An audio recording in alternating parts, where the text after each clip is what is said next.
I am obsessed by this particular cucumber, which is called La Diva, which, as you can see, never gets very big. It's like a sort of big chunky but short one. It's very sweet, it's got thin skins, it's absolutely delicious. And this is the middle of October, and you can see it's just hugely prolific.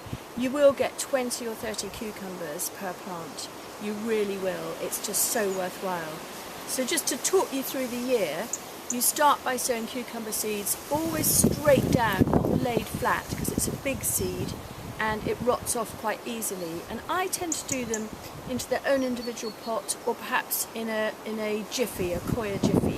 And I do that in the last week of February all through March, any time in that sort of 5-week period.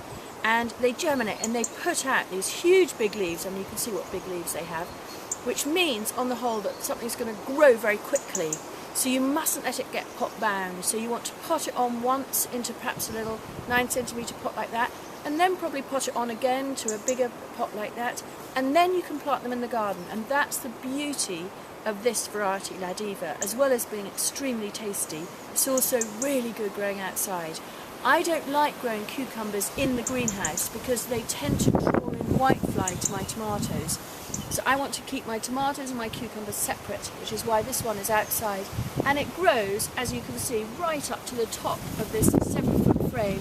And now even the vines are coming down again and continuing to crop.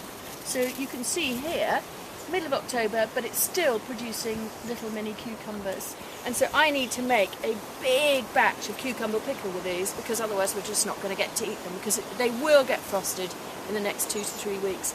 But what a fantastic plant, La Diva. It is the best cucumber in the